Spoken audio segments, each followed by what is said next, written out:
Hello friends, कैसे हैं आप। मैं आरडी आप सभी का हार्दिक स्वागत करता हूं, अभिनंदन करता हूं आपके अपने यूट्यूब चैनल आसू जीके ट्रिक पर। और मैं आपके लिए लेकर हाजिर होता हूं रीजनिंग टेस्ट पेपर। और इसी सीरीज में आगे बढ़ते हैं, 7वें टेस्ट पेपर का सॉल्यूशन करेंगे आज। तो फटाक से आप सभी जुड़ जाइए, वीडियो को लाइक कर दीजिए, नए हैं तो चैनल को सब्सक्राइब कर लें, क्योंकि आपके लिए हम यहाँ पर रोजाना रीजनिंग के टेस्ट पेपर लेकर हाजिर होते हैं 8 बजे और उनका सॉल्यूशन करते हैं। इसकी पीडीएफ आपने डाउनलोड नहीं की है तो आसू जीके ट्रिक चैनल टेलीग्राम पे जाइए और वहां से इन सभी की टेस्ट पेपरों की पीडीएफ डाउनलोड करें। तो चलिए शुरुआत करते हैं 20 आईएमपी क्वेश्चंस जो टेस्ट पेपर 7 में हैं उनके सॉल्यूशन की। कुछ ने आपने इनका टेस्ट पेपर लगाया होगा। फटाक से क्वेश्चन नंबर 1 को देख लें और आप निम्नलिखित प्रश्न में दिए गए विकल्पों में से विषम अक्षरों का चयन कीजिए। कौन सा अक्षर इनमें से विषम है, ये आपको चयन करना था। आसान क्वेश्चन है, सभी कर सकते हैं।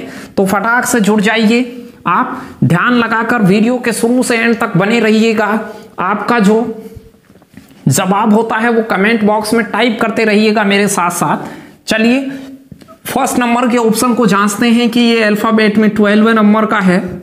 क्यू होता है वो 17 नंबर होता है, वी होता है 22। तो आप कहेंगे सर इनमें 5-5 का गैप है या 4-4 लेटर छोड़े हुए हैं, नंबरिंग है वो 5 इंक्रीज हो रहा है।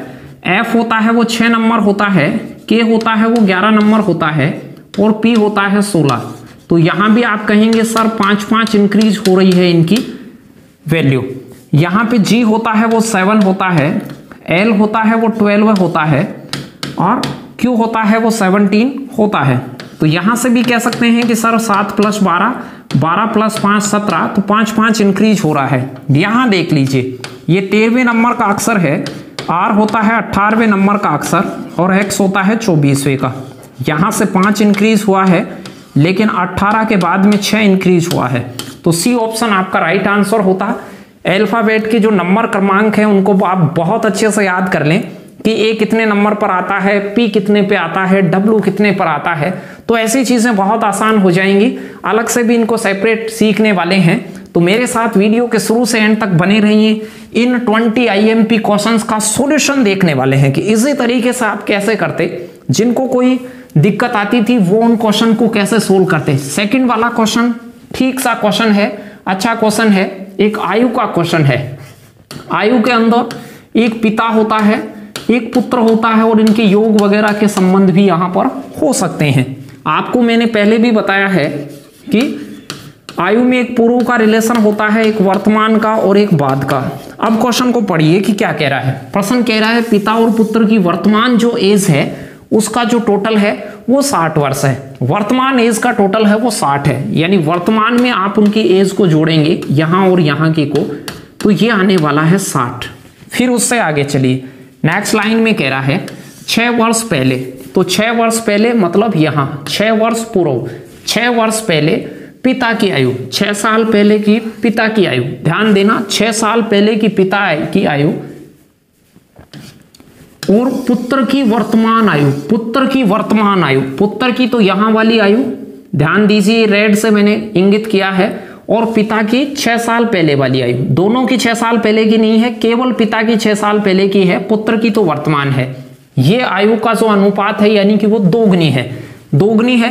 तो आप ये कह सकते हैं यहां पुत्र 1 का है तो ये 2 का है। अनुपात लगाएं तो अनुपात दिख गया होगा। यूं 6 साल पहले पिता और वर्तमान में पुत्र का अनुपात लगाते हैं तो वो 2:1 आता है, 2:1 आता है। इसे x माने तो इसे 2x भी मान सकते हैं, लेकिन अनुपात सही कर लें। अब ध्यान देना, इनका बंटवारा, ये जो 60 वर्ष है वो इनका वर्तमान में टोटल है।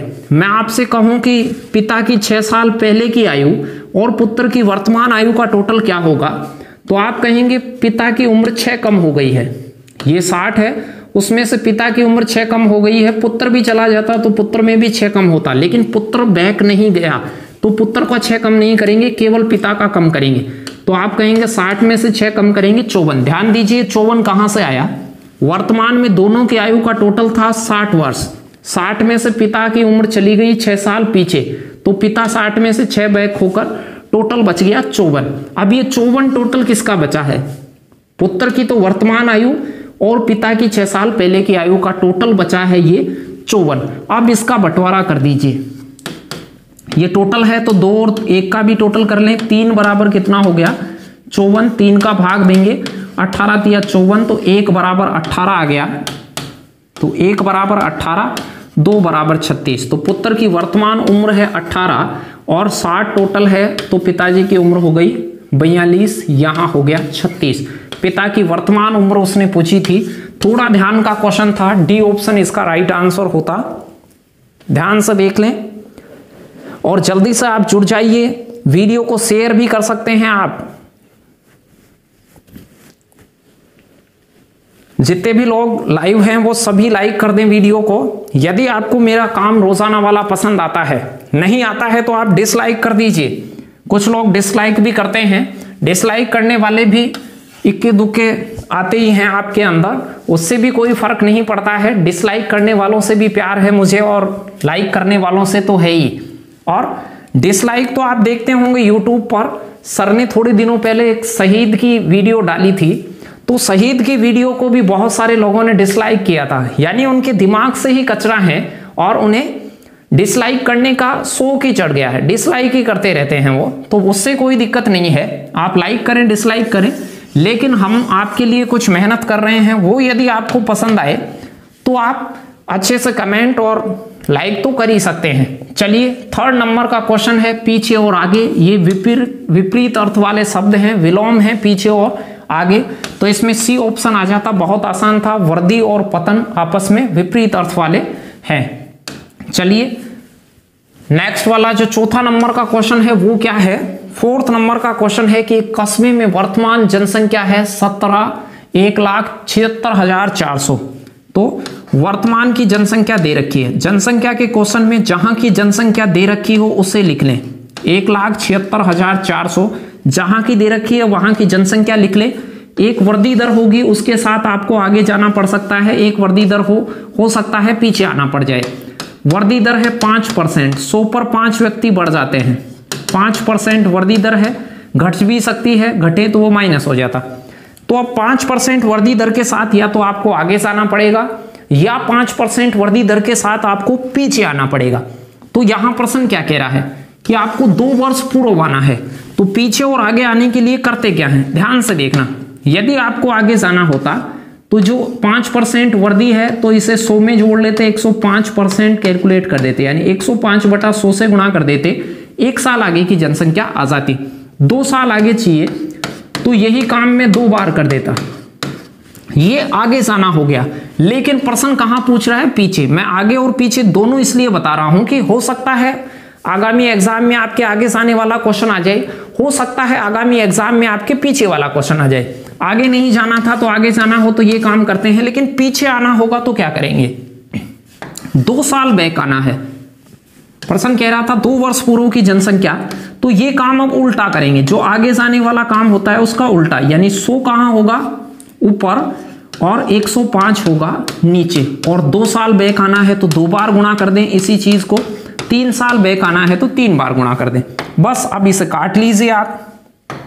तो यहां से मैं इसे काट देता हूं, 105 और 20, 5 से काटेंगे 20 बार, 21 बार, 21-20 बार ये कटेगा, और इसे 7 से काट सकते हैं, 7 तिया 21, 7 दुआ 14, 7 पंजे 35, 1 बचा 7 दुआ 14, 252 के डबल 0। फिर आप 3 से काट लीजिए इसे, 8 तिया 24, 1 बचा, 4 तिया 12, 8400, और फिर 21 से 4 बार कटेगा, 21 चौक 84। 400 को 20 से गुणा कीजिए, 20 गुणा 20 400, और 400 गुणा 400 तो 16 के आगे 4 0, यानी कि आप कह सकते हैं 1,60,000 भी आपका राइट आंसर होता। इजी क्वेश्चन था, सब कर पाए होंगे, बहुत सारों ने सही जवाब दिया है। जब भी जनसंख्या में पीछे की ओर आना हो, किसी भी पॉइंट की जनसंख्या दी हो, उस जनसंख्या जहां की दी है वहां से पीछे आना हो, तो वर्दी दर को 100 में जोड़कर 100 बटे में वर्दी दर जैसे 5 थी तो 105 का भाग दिया, ये कमी होती तो 95 का भाग देते। पीछे आना है तो 100 को ऊपर रखना है और आगे जाना है तो 100 को नीचे रखते हुए गुणा करना है। 1 साल है तो 1 बार गुणा कर दें, 2 साल हो तो 2 बार गुणा कर दें। अलग अलग वर्दी दर होती, पहले साल 5 साल 5%, दूसरे साल में 10% होती तो एक बार 105 का भाग देते और एक बार 110 का। हो सकता है अलग अलग भी हो परीक्षा में। डिटेल से चर्चा जब इनका टॉपिक पढ़ेंगे तब करेंगे। चलिए 5th नंबर का क्वेश्चन देखिए। निम्नलिखित प्रश्नों में से दिए गए विकल्प में से विषम शब्द का शब्द युग्म का चयन कीजिए। आसान था। गाड़ी के लिए पेट्रोल, बल्ब के लिए विद्युत, कलम के लिए स्याही, लेकिन पेंसिल के लिए कागज नहीं। पेंसिल के लिए कागज नहीं। ये वाला डी विषम हो गया, इनमें से डी विभिन्न हो गया। आसान है, शब्दों को जानते हो तो ऐसी वाली चीजों को बता पाना कोई मुश्किल नहीं है। शब्द आपके जाने पहचाने आ जाएंगे तो ऐसे क्वेश्चन को आप कर सकते हैं। थोड़ा ध्यान से परीक्षा में करें, क्योंकि परीक्षा में जरूरी नहीं है कि गाड़ी और पेट्रोल ही आए, किसी भी प्रकार के शब्द आए उनको थोड़ा सा ध्यान से लगा के आए। हड़बड़ाहट में या जल्दबाजी में उन्हें गलत नहीं कर दें। चलिए क्वेश्चन नंबर 6 की ओर चलते हैं। छोटा सा एक योगफल का क्वेश्चन है। प्राकृत संख्याएं 1 से 100 तक की संख्याओं को जोड़ना और उनके अंक वंक काउंट करना, इस प्रकार की छोटी मोटी न्यूमेरिक एबिलिटी की चीजें भी आपसे पूछी जा सकती हैं। चलिए लगातार 30 से 50 के बीच ध्यान देने वाली बात है। 50 के बीच, 30 से 50 के बीच, 30 से 50 के बीच, बीच का मतलब ना तो आपको 30 लेना है ना आपको 50 लेना है। बीच का मतलब ये हो गया। तो बीच में कौन कौन आ गए, तो आपको जोड़ना था प्रश्न के अकॉर्डिंग 31, 32, 33, इन सबको जोड़ना था कहां तक, 49 तक। अब क्रमागत संख्याओं को कैसे जोड़ा जाता है ध्यान दीजिएगा। जब भी समान अंतर वाली श्रेणी चल रही हो, बीच में 1-1 का गैप हो, 2-2 का गैप हो, 4-4 का गैप हो, समान अंतर वाली सीरीज हो, वहां जोड़ने का तरीका होता है पहले पद को उठा लीजिए, लास्ट वाले पद को उठा लीजिए, 31 + 49 करके 2 का भाग दीजिए। ये तो होता है इनका औसत। औसत पूछिए तो पहले और लास्ट वाले को जोड़ के 2 का भाग देते हैं। औसत की तरकीब है ये। और संख्याओं की संख्या से गुणा कर दें। ये कितनी संख्या है उससे गुणा कर दें। 31, 32 ऐसे 49 तक देखोगे। 31 वाली लाइन के 10 नंबर हैं, 41 वाली लाइन के 9 ही नंबर है, तो आप कहेंगे सर ये तो 19 नंबर ही है।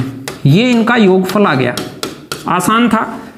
31 और 49 को जोड़ते हैं तो ये हो जाता 80, 80/2 19, ये काटता इसे 40 बार, 19 76, 760 आपका राइट आंसर आता। बहुत इजी था, कर सकते थे। मुझे नहीं लगता कि इसमें आपको कोई भी समस्या रही होगी। रहे यदि किसी को कम जोड़ना आता था तो जोड़ सकते हैं। फर्स्ट एंड लास्ट को जोड़ के 2 का भाग देंगे और संख्याओं की संख्या से गुणा करेंगे। एक छोटा सा एग्जाम्पल और दिखा देता हूं, इसका ए ऑप्शन हो जाता। मान लो आपसे परीक्षा में किसी ने ये कहा होता कि हमें तो आप 1 से लगाकर 100 तक की संख्याओं की सभी संख्याओं का योगफल बताइए। 1 + 2 + 3 + ऐसे करते करते 100 तक जोड़ के बताइए। 100 तक जोड़ के बताइए। तब आप कैसे जोड़ते, पहले नंबर को और लास्ट वाले नंबर को पिक करते तो 1 + 100 करते और उसमें 2 का भाग देते। ये तो एवरेज आ गया। जब भी गैस समान हो, first number and last number को जोड़ के 2 का भाग दें। ये कितनी संख्या है उससे गुणा कर दें। तो 1 से लगाकर 100 तक है तो आप कहते सर 100 की 100 नंबर है, इसे मैं 50 बार काट देता। यहां से 100 + 1 हो जाता 101 × 50 और इसे गुणा कर लेते, 1 0 आ जाती लास्ट में। 101 को 5 बार गुणा करेंगे तो 505 बन जाता है, यानी 5050 आपका राइट आंसर होता। कुछ लोग ये भी कह सकते हैं कि सर 1 से ना होकर 51 से होता, तो 51 से 100 तक, इसका मतलब 51 भी लेंगे और 100 भी लेंगे।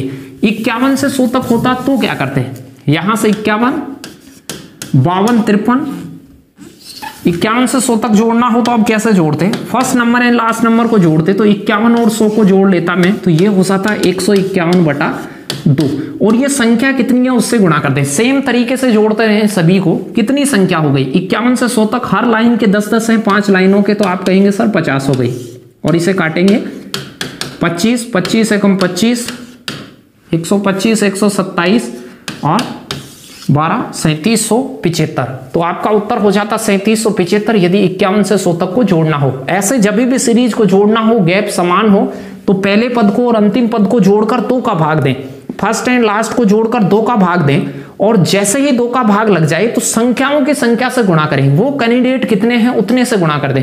मान लो 10 संख्या है वहां से आगे तक, तो 10 से गुणा कर दें, 11 है तो 11 से गुणा कर दें।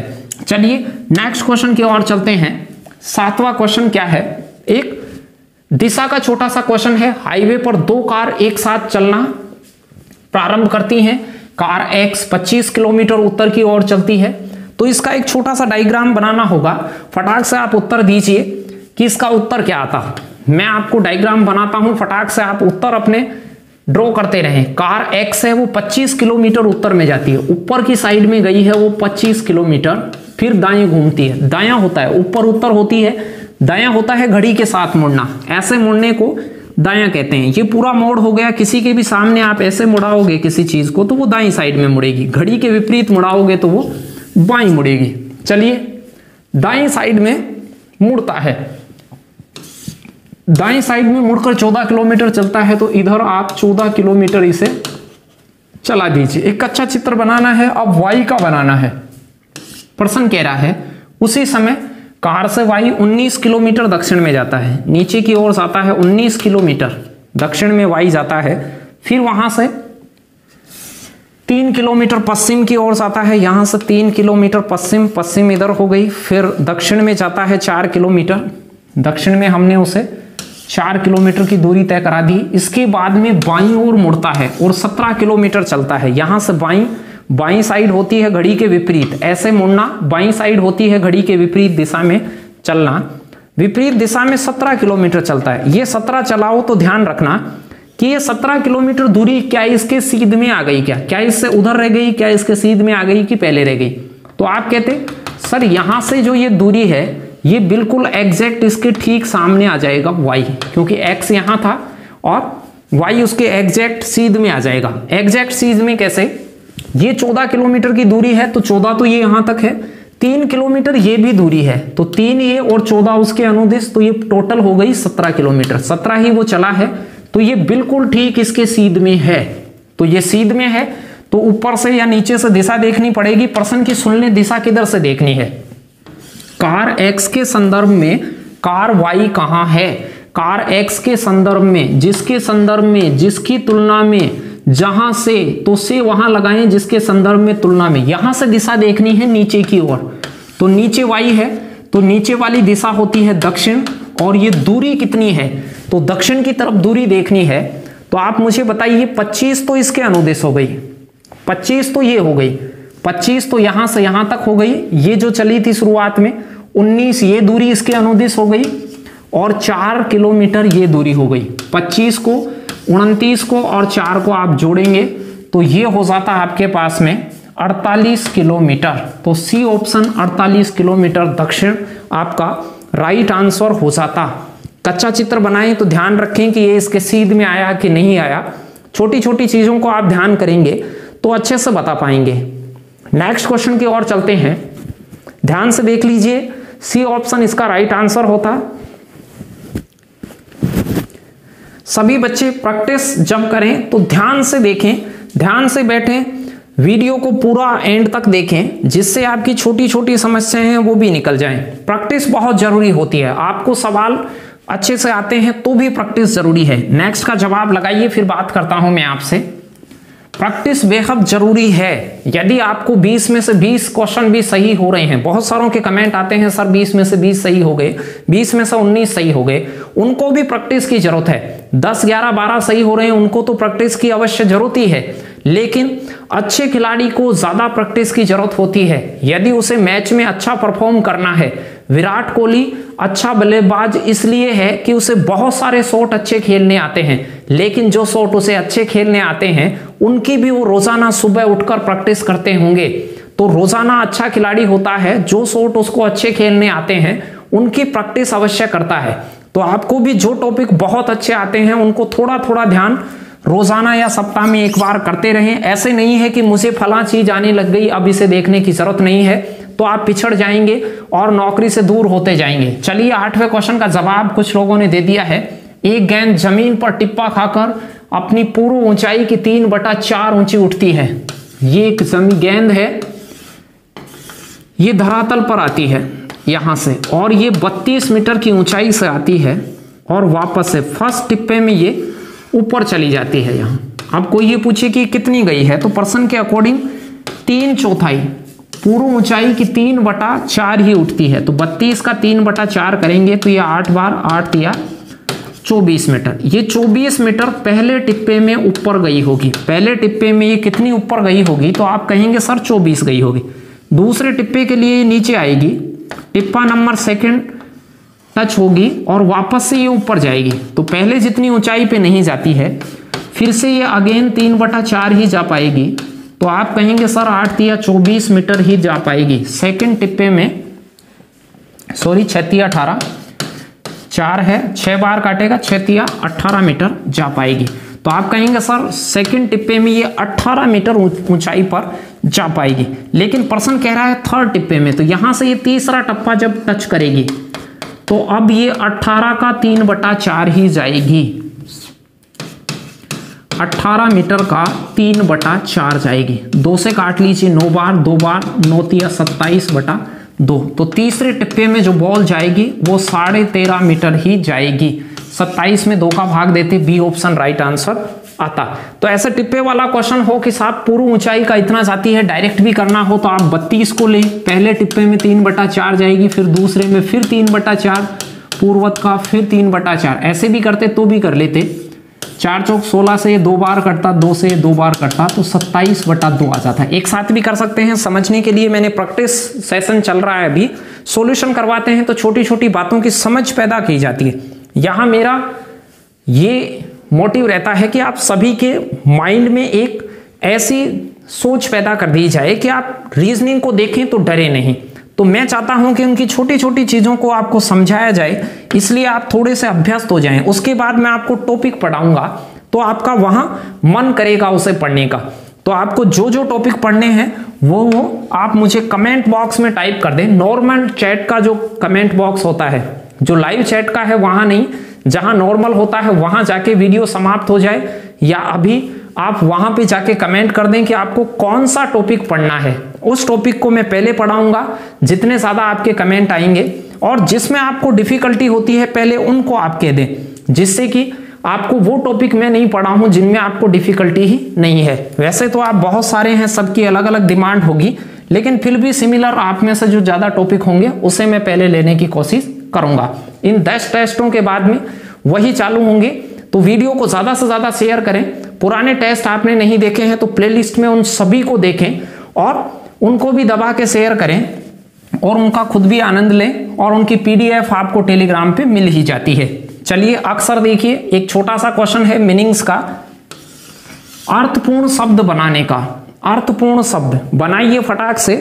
ये मेरा समझाने का कुछ भी नहीं है क्वेश्चन में, आपको अकॉर्डिंग टू ऑप्शन जांचना था कि इनसे कौन सी मीनिंग अर्थपूर्ण बन सकती है। कोई एक मीनिंग ऐसी बनेगी जो अर्थपूर्ण होगी, अर्थ देती हो डिक्शनरी के अकॉर्डिंग, तो डी ऑप्शन इसका राइट आंसर होता। ध्यान से देख लीजिए, इनको 1 2 3 4 5 6 7 नंबर दिया गया है। सबसे पहले 3 नंबर आता, सी आता, फिर उसके बाद में 5 नंबर आता, तो 5 नंबर ओ है, फिर उसके बाद में 1 नंबर आता, एन है, फिर 7 नंबर आता, एफ है, फिर 6 नंबर आता, तो 6 नंबर पे यू है, फिर उसके बाद में 2 नंबर आता, 2 नंबर पे एस है, और लास्ट में 4 नंबर आता जहां पर ई है। तो ये कंफ्यूज का मतलब होता है भ्रमित करना, भ्रमित करना, भ्रमित करना कंफ्यूज का मतलब होता है।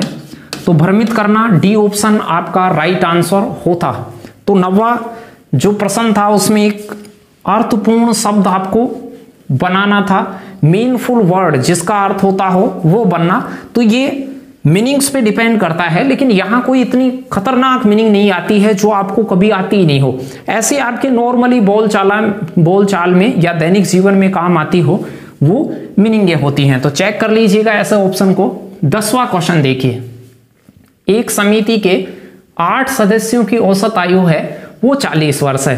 कई बार आपके पास औसत में ऐसा क्वेश्चन आता है कि एक समूह है, एक कक्षा है या कोई भी ग्रुप है, उसमें से एक व्यक्ति बाहर जाता है, उसके स्थान पर एक व्यक्ति आ जाता है, जिससे औसत कम ज्यादा होता है, ऐसे आपको कहता है। अब वहां हो सकता है 2 व्यक्ति बाहर जाएं, 2 आ जाएं, तो उनकी संख्या प्रभावित नहीं होती है। इस प्रकार के क्वेश्चन को आप बगैर सूत्र के कैसे करें वो ध्यान देखना, पूरा समझाऊंगा मैं। थोड़ी सी शांति बनाए रखें। एक समिति के 8 सदस्यों की औसत आयु, प्रश्न क्या कह रहा है उसे समझना। कहीं भी आपके पास में ऐसे हो कि एक ग्रुप है जिसमें 8 सदस्य हैं, जितने भी सदस्य हों 20 सदस्य हों, इनमें से एक व्यक्ति बाहर जाता है और एक व्यक्ति अंदर आता है, तो अब आप कहेंगे अभी भी सदस्य तो 8 ही हैं, पहले 8 थे 8 ही अब हैं, क्योंकि एक गया होगा 7 हो गए होंगे, एक वापस आया होगा वापस से 8 हो गए होंगे। हो सकता है 2 जाएं और 2 जाएं, 2 आए, 2 जाते और 2 आते तो भी सदस्य तो 8 ही रहते, लेकिन औसत चेंज हो गया। औसत क्यों चेंज हो गया? प्रश्न ये कह रहा है कि जो पुराना जो एवरेज है 8 सदस्यों का एवरेज था वो 40 है, लेकिन एक परिवर्तन हुआ है कि 55 वर्ष का व्यक्ति यहां से बाहर गया है और वापस आया है 39 वर्ष का व्यक्ति। तो अब आप ये कहेंगे कि ये कम का आया है तो औसत अब कम हो जाना है, तो आप ये कहेंगे कितना कम आया है, तो मैं ये कहूंगा कि 16 कम आया है, 16 कम का आया है व्यक्ति, तो औसत कम होगा, तो ये कम है उसका ही औसत निकाल लें, टोटल नहीं करें। औसत कैसे निकलता है? संख्या का भाग देने से औसत, तो 16 में 8 का भाग देते तो आप कहते सर 2 की कमी हो जाएगी औसत में। बस छोटी सी बात थी। ऐसे क्वेश्चन में ये आने वाला व्यक्ति या जाने वाला व्यक्ति जितना कम ज्यादा का आया है, देख लें कि आने वाला कम का आया है तो कम होगा, ज्यादा का आया है तो ज्यादा होगा। तो ये कम का आया है, 55 का गया है, 39 का ही आया है, तो कम का आया है, तो 16 कम का आया है। 16 कितने जनों पर कम आया है? तो आप कहेंगे 8 सदस्यों में 16 कम है, तो एक सदस्य यानी कि एवरेज में 2 कम होगा, तो 40 है उसमें से 2 कम करेंगे, उत्तर आता 38। तो बी ऑप्शन इसका राइट आंसर होता। डायरेक्ट बता सकते थे ऐसे क्वेश्चन को। आसान क्वेश्चन है, कोई सूत्र की जरूरत नहीं है, कभी इनकी भी डिटेल से चर्चा करेंगे। और कुछ बच्चे योग से भी कर सकते हैं। देखिए योग से करते तो कैसे करते हैं, ध्यान दीजिए। औसत योग कैसे निकाला जाता है? योग निकाला जाता है औसत को संख्या से गुणा करके। राशियों का योग को राशियों की संख्या से भाग देते हैं तो औसत आता है, औसत को संख्या से गुणा करते हैं तो योगफल आता है। अब यहां औसत दे रखा था कितना, 40, और संख्या कितनी थी 8, तो ये 8 का योग हो जाता, 8 चौक 32, 320 योग हो जाता। फिर प्रश्न कह रहा था 320 में से 55 का गया है और 39 का आया है, 55 घटा के 39 जोड़ते तो ये बनता 304। 304 का दोबारा से औसत बनाते तो 8 व्यक्ति हो जाते, योग में 8 का भाग देते तो 38 आता। आसान क्वेश्चन था, कर सकते थे, कोई मुश्किल क्वेश्चन नहीं था। नेक्स्ट क्वेश्चन की ओर चलते हैं। बने रहिए आप एंड तक मेरे साथ, देखते रहिए कि 11वां क्वेश्चन कैसे सोल्व करते। स्टेटमेंट यानी कथन निष्कर्ष का एक छोटा सा क्वेश्चन था, आराम से कर सकते हैं। ध्यान देना, सभी वाले कथन हैं यानी कि पॉजिटिव कथन है, जहां नहीं लगा हुआ हो वो पॉजिटिव कथन होते हैं, जहां नेगेटिव होता है वहां नोट वगैरह यूज होते हैं। सभी सरोवर नदी हैं, सरोवर को एस मान लेता हूं, नदी को एन मान लेता हूं, पहाड़ को पी मान लेता हूं। सभी सरोवर नदी हैं, तो सरोवर एस और ये नदी के अंदर है। चित्र हो जाता, बगैर चित्र भी कर सकते हैं, बहुत छोटी बात है। मैं सिखाऊंगा कभी आपको, इनके जो भी बेसिक्स होते हैं वो टाइम मिला तो। सभी नदियां पहाड़ हैं, सभी नदियां क्या हैं, पहाड़ हैं, तो पहाड़ के अंदर ये नदियां आ जाएंगी, ऐसा एक डायग्राम बनता है इनका। लेकिन आप एक छोटी सी बात ध्यान रखें, जब भी कोई कथन निष्कर्ष का प्रश्न आए, यदि मान लो कथन आपके पास में पॉजिटिव है, सभी कथन पॉजिटिव हैं, यहां देखिए नकारात्मक कहीं भी शब्द यूज नहीं हुआ है, तो जहां पॉजिटिव कथन आते हैं वहां इस चीज का ध्यान रखें कि पॉजिटिव कथनों से पॉजिटिव ही निष्कर्ष निकलेंगे। तो इस बात का ध्यान रखें, पॉजिटिव से पॉजिटिव ही निष्कर्ष निकलते हैं, नेगेटिव कथनों से नेगेटिव ही निष्कर्ष निकलते हैं। तो आपको एक बात तो देखते ही आ जानी चाहिए कि सेकंड वाला तो आएगा ही नहीं। कुछ सरोवर पहाड़ नहीं है, सेकंड वाला अनुसरण नहीं करेगा, वो पॉजिटिव है ये नेगेटिव है, तो ये तो आता नहीं। अब उसके बाद 2 को जांच लीजिए, कुछ पहाड़ नदियां हैं क्या, पहाड़ का कुछ हिस्सा नदी है क्या, बिल्कुल पहाड़ का कुछ हिस्सा, सभी नदियां पहाड़ हैं तो पहाड़ का कुछ हिस्सा नदी भी तो है, तो फर्स्ट वाला तो अनुसरण करेगा। तीसरा देखिए, कुछ पहाड़ सरोवर है क्या, कुछ पहाड़ सरोवर है क्या, बिल्कुल सभी सरोवर पहाड़ हैं तो कुछ पहाड़ सरोवर हैं। आप ऐसे भी कर सकते हैं, सभी वाले कथन में यहां कुछ साइलेंट होता है, अगले के पीछे कुछ लगाकर उल्टा बोल सकते हैं, कुछ पहाड़ नदियां हैं, कुछ नदियां सरोवर हैं, ऐसे भी बोल सकते हैं डायरेक्ट भी। तो ये तीसरा और पहला इसमें फॉलो हो रहा था, तो ए ऑप्शन आपका राइट होता। Both conclusion first and second are follow. चलिए नेक्स्ट क्वेश्चन की ओर चलते हैं। 12वां क्वेश्चन आपके लिए क्या है, इनको टॉपिक्स के अंदर पढ़ेंगे। मैंने कहा आपको टॉपिक जो जो पढ़ने हैं वो आप पहले मुझे कमेंट कर दीजिएगा आज इस वीडियो के नीचे। जब भी मैं फ्री रहता हूं तो लाइव चैट के कमेंट नहीं, जो भी आपके नॉर्मल चैट बॉक्स के कमेंट होते हैं वहां से मैं कमेंट को देखता हूं, वहां के कमेंट आप कर दें, जिससे कि मैं उसी टॉपिक को पहले लूं जो आपको दिक्कत ज्यादा आ रही है, ज्यादा लोगों की डिमांड है। सभी व्यायामशाला में एक इलेक्ट्रॉनिक मशीन है, छोटी सी बात है, सभी व्यायामशाला हैं उसमें एक इलेक्ट्रॉनिक मशीन है, प्रश्न ये कह रहा है। सेकंड है पी एक व्यायामशाला है, इसके आधार पर निष्कर्ष देना है। मैंने ये कहा था कि यदि ये दोनों पॉजिटिव हों, ध्यान दीजिए दोनों में कहीं भी नकारात्मक वाक्य नहीं है, तो दोनों पॉजिटिव हों तो निष्कर्ष हमेशा पॉजिटिव ही आएगा। तो ये फर्स्ट वाला तो आपको दिख गया होगा, पहला विकल्प तो आएगा ही नहीं क्योंकि इसमें मशीन नहीं होती।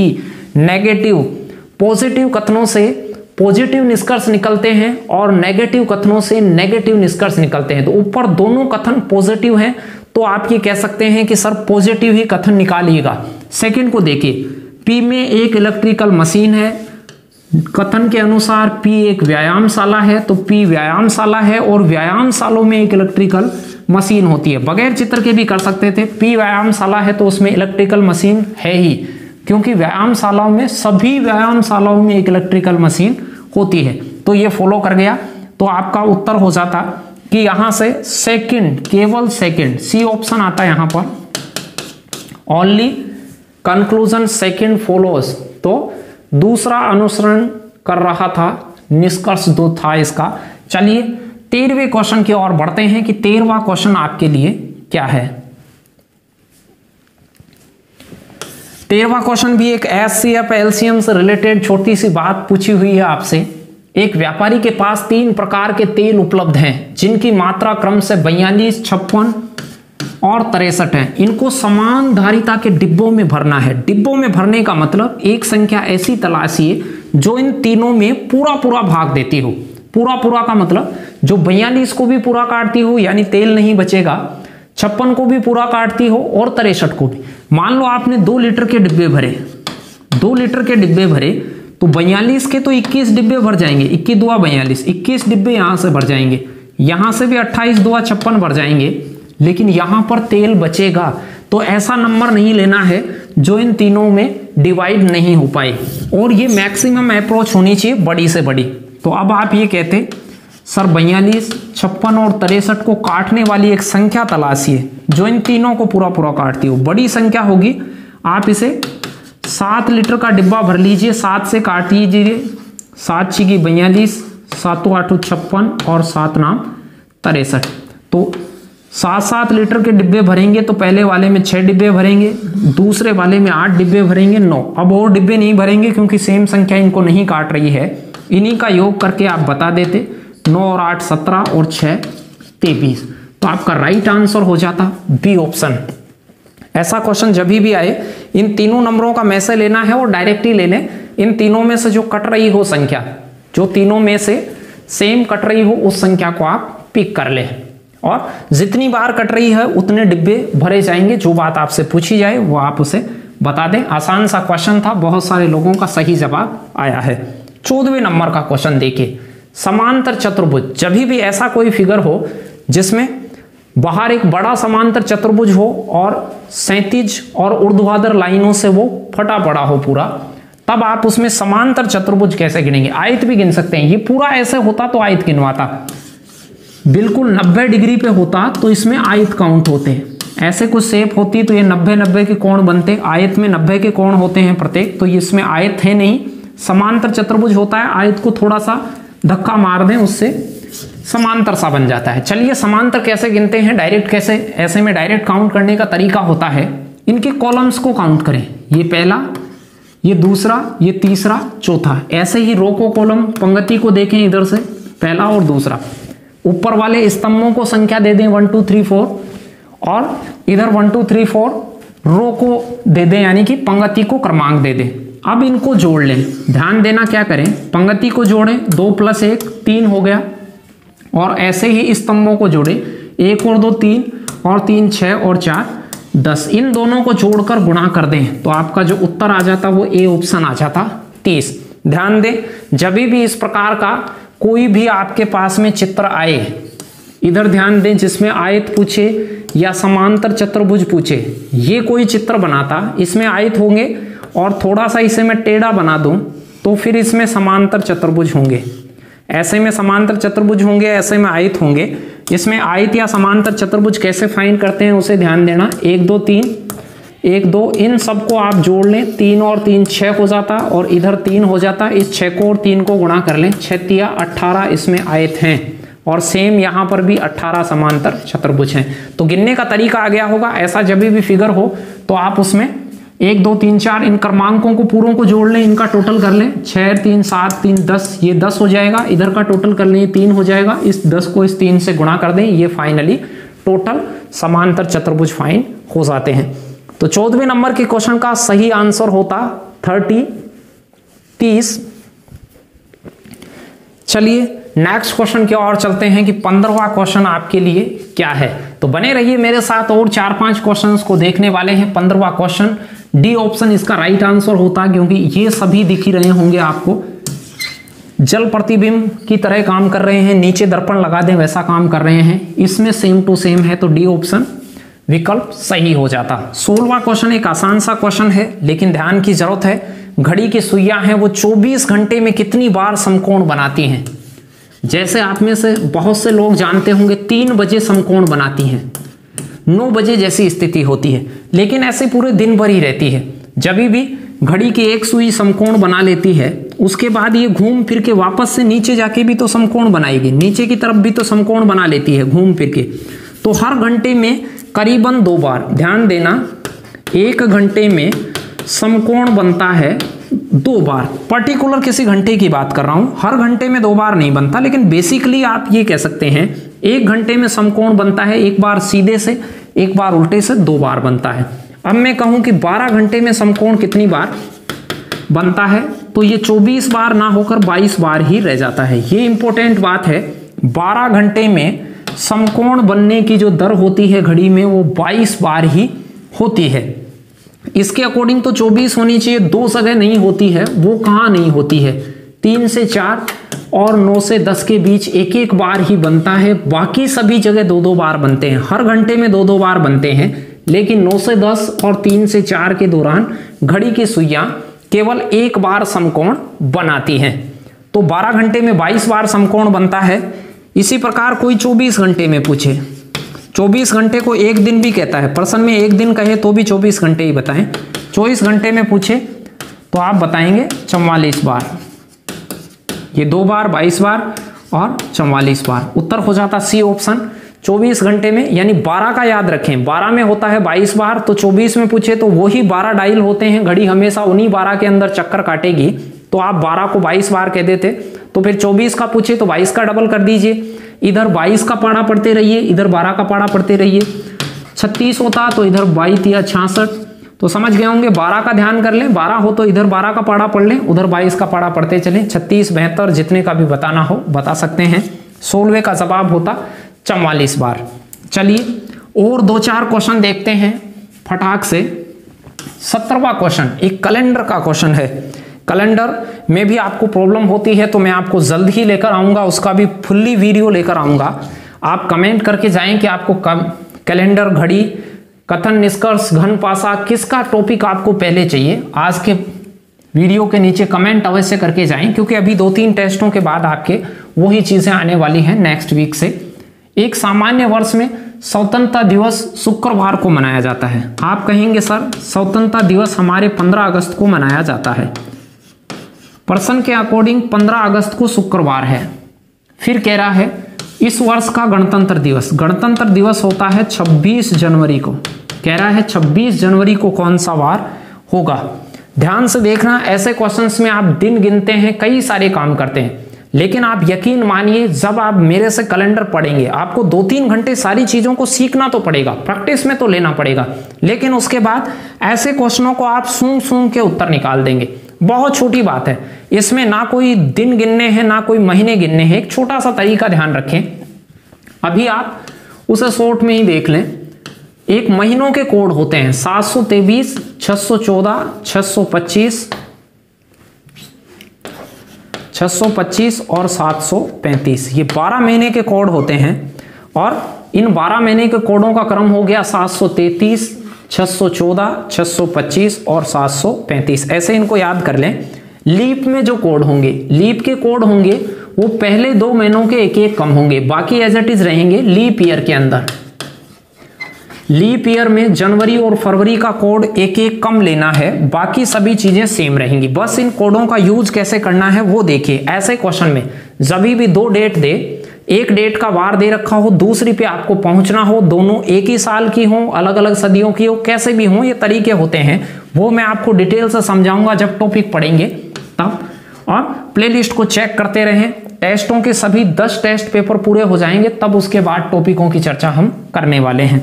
15 अगस्त को शुक्रवार है, तो अब ये कोड कैसे काम में लेने हैं। अगस्त का कोड पुट कर दीजिए आप। अगस्त होता है 8वां महीना, तो अगस्त का कोड हो जाएगा 2। ये 12 महीने हैं, अगस्त यहां पर आएगी 2 के सामने, तो 15 लेना है, तारीख लेनी है, प्लस अगस्त का कोड लगा के उसमें 7 का भाग देकर शेषफल पता करना है। 7 का भाग देने से शेष कितना बचेगा, यानी 7 दिन को हटा दें, बचे हुए दिनों को ले लें। 14 दिन हो तो 14 दिन को हटा दें, बचे हुए दिनों को ले लें। 21 दिन हो तो 21 दिन को हटा दें, बचे हुए को ले लें।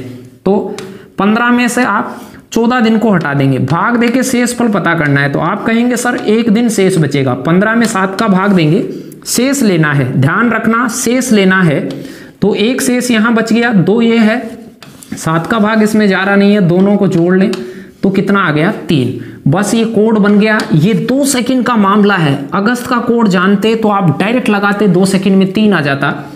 और 3 का मान प्रश्न ने दिया है शुक्रवार, 3 बराबर शुक्रवार है प्रश्न के अकॉर्डिंग। सेम उसका कोड बना लीजिए। इसका कोड बनाना है 26 जनवरी का कोड लगाना है। प्रश्न कह रहा है ये सामान्य वर्ष की जनवरी है, क्योंकि जनवरी के 2 कोड होते हैं, लीप में 6 लेना है, सामान्य में 7 लेना है।